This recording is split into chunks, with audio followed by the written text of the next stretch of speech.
예, 민수기 35장 9절부터 21절 말씀 성취하신 하나님께 감사하라 하는 제목을 가지고 함께 말씀을 나누도록 합니다.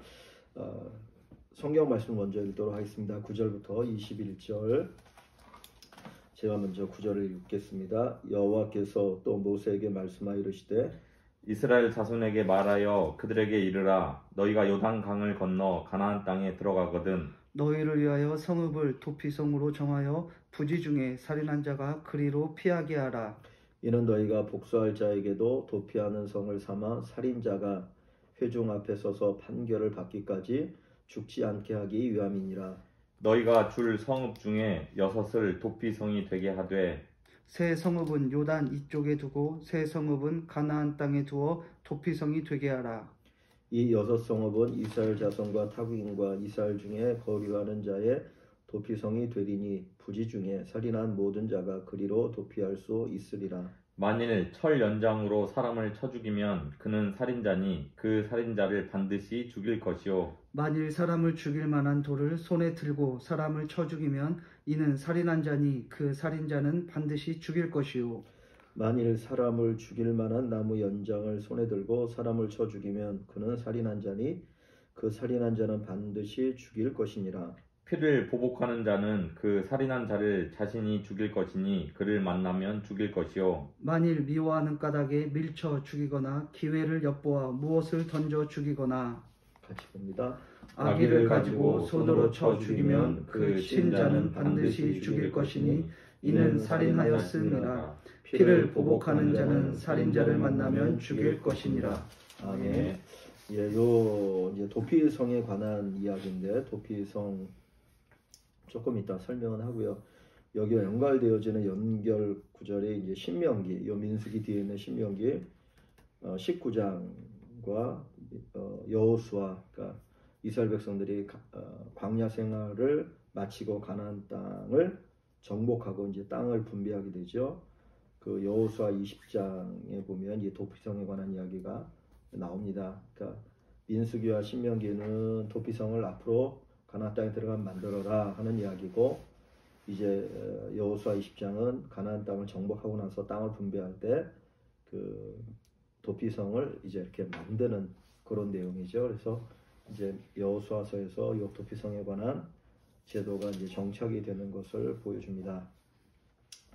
먼저 본문을 보면 도입 질문을 보면 예수님 앞에 다 내어놓지 못하고 숨겨둔 것이 나에게 있지 않은지 돌아보고 함께 나눠봅시다 했는데, 여기 보면 이제 죄에 관한 이야기죠. 그러니까 우리가 예수님 앞에 죄를 내려놓으면 주님께서 그 죄를 다 씻어주시는데 그 죄를 내려놓지 않고 숨기고 있기 때문에, 그러니까 계속해서 죄를 품고 살아가는 삶이 될 수 있는 부분들을 이야기합니다. 그래서 이거는 그냥 여러분들이 그냥 보시고 하나님 앞서 자신을 한번 살펴보면 좋을 것 같아요.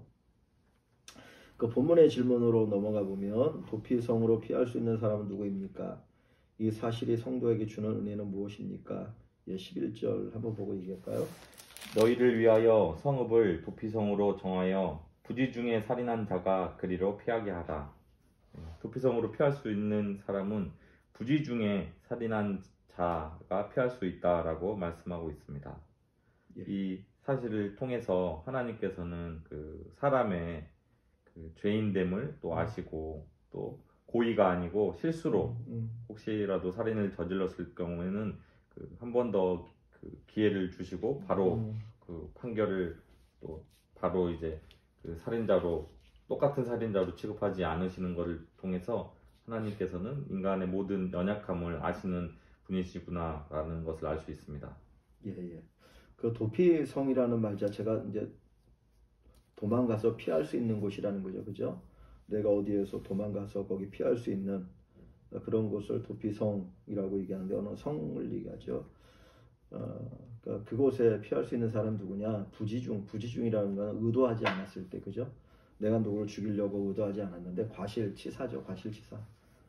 어떤 그런 의도성이 없는데 실수로 어떤 사고로 인해서 누군가를 죽였을 때 그 살인한 사람이 거기에 피하도록 하는 거죠. 근데 왜 이런 걸 얘기하냐면, 그 이제 율법에도 이에는 이, 눈에는 눈이잖아요. 그러니까 동해보복법 뭐 그렇게 얘기를 하는데, 뭐 함부라기 법전에도 뭐 나오고 그런 것들. 그러니까 사람이 어떤 것들을 했을 때 거기까지만 그만큼만 보복할 수 있게 하는 거예요. 사실 인간의 죄성 때문에 하나님 주신 법이지만, 그러니까 살인하게 되어지면 당연히 그 대가로 죽어야 되는데, 그러니까 의도적으로 내가 살인한 것이 아니면 하나님께서는 그 사람을 재판받을 수 있도록 하기 위해서 도피성으로 이제 하나님이 이렇게 피신하게 하시는 것이죠. 그래서 그러면 아까 얘기했던 것처럼 은혜죠, 은혜. 그 죄 지은 자에 대한 은혜인데 여기는 의도적이 아닌 거를 얘기하고 있습니다.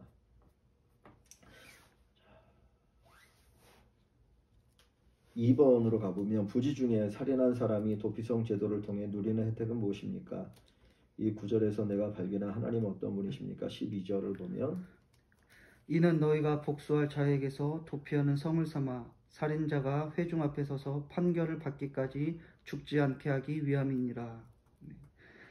도피성 제도를 통해서 부지 중에 살인한 자가 회중 앞에 서서 판결을 받기까지 죽지 않게 되는 그런 부분을 말씀하고 있습니다. 그래서 이 구절을 통해서 결국에는 이제 공정한 재판을 받을 수 있는 결국에는 도피성은 들어갈 수 있는 사람은 부지 중에 살인한 자가 들어가는 거기 때문에 피할 수 있는 곳이기 때문에 공정한 재판을 받을 수 있는 기회를 주시는 그런 하나님의 공의를 우리가 생각해 볼 수 있는 것 같습니다. 예. 그 이제 도피성에 있는 장로들이 그 도피성으로 피신한 사람을 이제 재판을 하겠죠. 이 사람이 진짜 고의로 재판한 건지, 고의로 사람을 죽인 건지, 아니면 진짜 부지 중에 의도하지 않게 실수로 뭐 도끼날이 빠져가지고 맞아서 죽은 것인지 그런 부분들을 잘 이제 판단해서 이제 재판하겠죠. 고의적으로 죽인 거면 거기서 이제 그 사람에 대해서 그 죄값을 무는 것이고, 그렇지 않았을 경우에는 이제 도피성에 머물러서 피해 보복을 받지 않도록 이렇게 보호해주는 역할을 하게 되는 것이죠. 그래서 여기도 보면 어떻게 보면 이걸 보면 이제 그러니까 부지 중에 사람을 죽인 사람을 보호하는 것도 있지만 그걸 또 거꾸로 역으로 이렇게 보면 내 가족이 죽었어. 근데 이게 이제 부지 중이도 의도적인 내 가족이 저 사람 때문에 죽었다고 그러면은 눈이 뒤집혀가지고 보복하고 싶은 마음이 있는 거잖아요. 그러니까 또 다른 살인을 막기 위한 하나님의 어떤 그런 방법, 보호하심이 되는 것 같아요. 역으로 보면 그러니까 도피성에 피신한 사람을 보호하는 것뿐만 아니라 그 가족에게, 그러니까 피해자의 가족에게도 죄를 짓지 않도록 하기 위해서 하나님께서 막으시는 어떤 그런 하나의 방법이 되어진다라는 생각을 해볼 수 있는 거죠. 그러니까 참 하나님께서 이쪽만이 아니라 양쪽에 있는 사람들에게 다 보호하시는 그런 부분이구나라는 걸 생각해 볼 수 있게 되죠. 3번을 보면 하나님은 도피성을 몇 군데 지정하라고 말씀하셨습니까? 지정된 도피성의 위치를 볼 때 하나님이 주신 배려는 무엇일까요? 13절과 14절 너희가 줄 성읍 중에 6을 도피성이 되게 하되 새 성읍은 요단 이쪽에 두고 새 성읍은 가나안 땅에 두어 도피성이 되게 하라. 13, 14절 말씀을 통해 그 골고루 도피성이 그 이스라엘 백성들이 살고 있는 모든 땅에 골고루 배치되게 하셨음을 알 수 있습니다. 이것을 통해 하나님께서는 어떤 한 지역에만 또 편중되면 그쪽에서 의도적으로 그쪽 사는 사람들만 혜택을 입거나 혹은 그쪽에서 고의로 범죄가 일어나거나 그럴 수 있는데 다 골고루 두심으로써 이스라엘 백성들 모두가에게 정말 부지로 혹시 사고가 났을 때 또 그런 피할 수 있는 길을 공평하게 주시는 분이라는 걸 알 수 있습니다. 예, 이제 여기 보면 그 도피성이 6개죠. 그래서 가나안 땅과 요단 동편 쪽에 3개씩, 그래서 북쪽에 그 다음에 중부에 남쪽에 두어서 어디에 살든지 간에 도피성에 가야 될 일이 생겼을 때 언제든지 갈 수 있도록, 근데 이제 보면 그 팻말을 중간중간에 길에다가 세워놨다. 그래서 그 팻말을 보고 잘 찾아갈 수 있도록 했다라고 하는 이야기도 있고, 성경에 나오는 거 아니지만 사전에 보니까 그 도로 폭이 뭐 14km, 14km, 1.4m, 14m, 그러니까 도로 폭이 14m 정도 되게 넓은 도로 라는 얘기를 하기도 하는데 13회 타면 엄청나게 큰 넓은 도로인데 모르겠어요. 그 다음에 이제 이게 하루에 도착할 수 있는 거리 어디서든지, 그러니까 북쪽이든 중간이든 남쪽이든 어디에 사는 사람이든 내가 갑자기 이런 일이 당했을 때 도피성을 피하려는 하루면 갈 수 있는 거리가 되게끔 이렇게 하셨다는 거죠. 헤브론이든. 그래서 요단, 그러니까 가나안 땅에는 게데스, 세겜, 헤브론, 그 다음에 요단 동편이죠. 지금 요르단 쪽에는 바산 골란, 길란, 라못, 베셀. 그래서 이렇게 이제 세 군데씩 해서 6군데가 되는데 어디든지 하루면 갈 수 있는 거리로 해놔서 그 도피성에 들어가서 보호받을 수 있도록 하나님께서 하셨다라는 걸 이렇게 볼 수 있죠. 그러니까 누구에게나 다 이렇게 거기에 들어갈 수 있는 그런 거리만큼 하나님 보호해 주신 것을 우리가 봅니다. 그래서 쉽게 들어가도록, 그래서 하나님의 보호가 필요할 때 그 보호를 받을 수 있도록 그런 지리적인 조건도 하나님 만들어 놓으신 것을 우리가 볼 수 있어요. 자, 4번으로 가보면 도피성 제도는 이스라엘 백성뿐만 아니라 또 누구에게도 열려 있습니까? 이 구절이 조명해 주는 복음의 중요한 측면은 무엇입니까? 예. 이 6성읍은 이스라엘 자손과 타국인과 이스라엘 중에 거류하는 자의 도피성이 되리니 부지 중에 살인한 모든 자가 그리로 도피할 수 있으리라.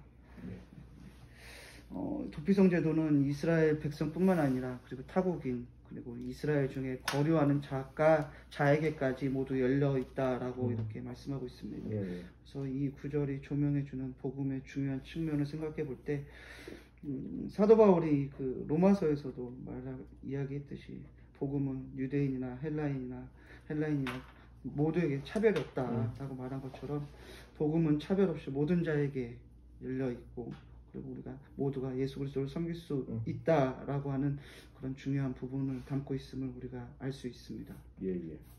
그 이제 3번에서 지리적으로 모든 사람들이 하루면 도달할 수 있는 곳에 이제 도피성을 둔 거죠. 그러니까 지리적인 걸 얘기했고, 그 다음에 여기 4번의 질문은 누구나죠. 누구나 가나안 땅에 사는 사람이면 누구나 그 사람이 이스라엘 자손이든 아니면 타국인이든 거기에 거류한 사람이든 차별 없이 모든 사람에게 열려 있는 곳이 도피성이다. 사실 이제 도피성, 아까 김강성 얘기한 것처럼 도피성은 예수님을 이렇게 보여주는 어떤 그런 이제 도시인데, 그 예수님은 누구나 좀 모든 사람에게 믿을 수 있는 존재로, 그래서 우리에게 구원의 은혜를 주시는 분으로 요것과 연결해서 생각해 볼 수 있죠. 그래서 하나님의 은혜가 차별이 없다. 그렇죠? 모든 사람이 차별이 없다라고 하는 것, 모든 사람이 다 그 은혜를 받을 수 있도록 동일하게 하나님께서는 그런 어떤 외적인 조건까지도 다 만들어 놓으셨다는 것을 볼 수가 있죠.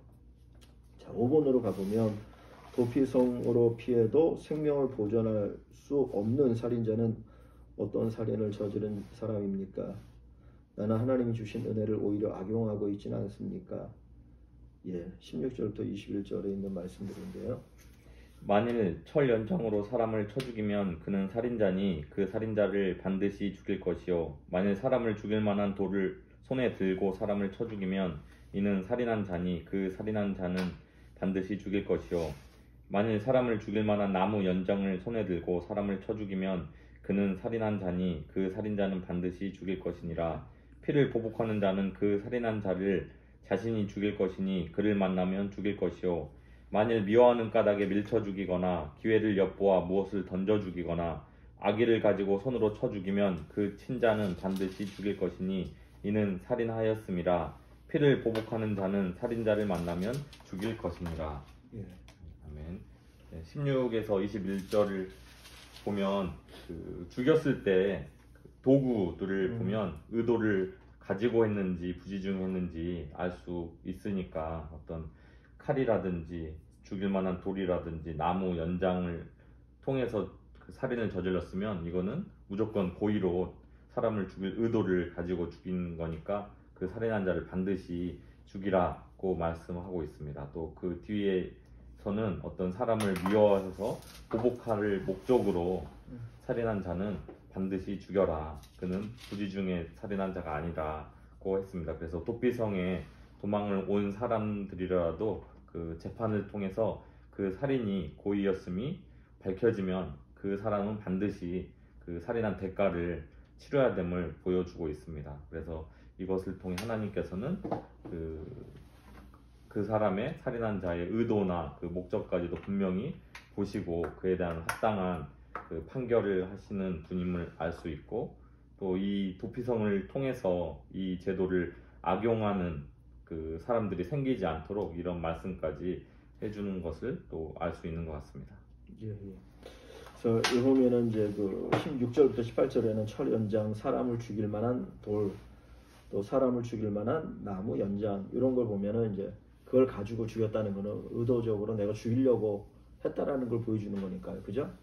그러니까 이제 외적으로 알 수 있는 거고, 20절, 21절에는 이제 그 내면의 상태를 얘기하죠. 미워하는 까닭에, 또는 기회를 엿보아서, 또는 뭐 악의를 가지고, 이걸 보면은 이제 어떤 그런 내면의 상태가 그 사람을 죽이려고 했는지 안 했는지를 분간할 수 있는 거니까. 그래서 예수님께서 살인하지 말라라고 하는 그 말씀을 미워하는 것도 살인하고 했던 것들이 이제 이 말씀하고 또 연결돼서 생각해 볼 수 있는 것 같아요. 그러니까 그렇게 재판을 할 때 그거를 이렇게 딱딱 보면 이게 의도적이었는지 아니면은 실수였는지 뭐 이런 부분을 이제 분별해 가지고 그걸 가지고 도피성이 있을 사람 아니면 재판을 해서 사형을 집행해야 될 사람 하는 거를 보여주죠. 근데 오늘 본문에는 나와 있지 않지만 이제 부지 중에 내가 의도적으로 사람을 죽이지 않았어요. 그래서 이제 재판을 해가지고 당신은 의도적으로 사람을 죽이지 않았으니까 도피성에 계속 머물러 있어도 된다. 이제 그러면 그 사람은 이제 대제사장이 죽을 때까지 거기에 머물러 있다가 자유가 되어지는 거죠. 그것도 결국 대제사장은 예수님을 상징하는 존재이니까, 그래서 예수님 십자가의 보혈로 죄가 다 용서를 받는다라고 하는 거죠. 그러니까 도피성 제도 자체가 그 예수님을 보여주는 것. 그러니까 우리의 어떤 죄, 그러니까 의도적인 죄가 아닌 인간의 약함을 통해서 약함으로 인한 짓는 죄들에 대해서 하나님께서 용서하신다라고 하는 것을 이렇게 보여주는 게 이 도피성 제도입니다. 적용점을 보면 내 주변 사람들에게 실수한 일이 있다면 그 내용을 함께 나눠봅시다. 실수한 부분. 그 다음에 이번에 보면 도피성 제도가 이스라엘 백성뿐만 아니라 타국인과 거류민에도 열려 있었듯이 구원의 문은 누구에게나 열려 있습니다. 삶의 각 영역에서 내가 구원의 문을 닫아 놓고 있는 사람이 있다면 그 사람의 이름과 기도 제목을 적읍시다 그랬는데, 이게 이제 누구에게나 하나님께서 다 은혜 베풀 걸 얘기하시는 거지. 예수님 자체가 이제 그렇게 하셨고 우리들에게도 그 부분을 얘기하고 있는 것 같아요. 그러니까 이거는 그냥 각정하는 걸로 합시다. 네. 뭐 여기서 죄 이렇고 저렇고 얘기하면 별로 좋은 게 아닌 것 같아서. 네. 그래서 혹시 누군가가 나에게 이렇게 이제 상처를 주거나 상처받은 일이 있다면 그걸 갖고 좀 기도하는 것이 필요하겠죠. 그래서 도피성처럼 품을 수 있으면 좋겠고, 또 그 다음에 내가 다른 사람에게 아프게 한 것이 있으면 또 가서 그 부분에 대해서 용서를 비는 것도 필요한 것 같아요. 요즘 뭐 이제 그 스포츠계나 뭐 이런 데서 자꾸 그 미투 뭐 폭력에 관한 얘기도 하는데, 또 어쩔 때는 이게 또 다른 폭력이 되는 게 아닌가 하는 생각이 이제 드는 거는, 내가 거기에 대한 상처를 받았기 때문에 폭행을 당했다, 이제 한번 너도 당해봐라 그래가지고는 완전히 사람들 앞에 망신을 또 주는 것 같은 그런 건 아닌가 하는 생각도. 진짜 만약에 그 사람에 대해서 욕을 받고 싶다면 개인적으로 해야 되는 게 아닐까? 그러면 안 되나? 그럼 너무나 내가 힘이 없는 사람이기 때문에 무시당하나? 어떤 모르겠어요. 이게 그것 자체도 또 다른 폭력이 될 수 있지 않을까 하는 생각이 이렇게 들더라고. 예, 마쳤습니다. 그럼 할까요?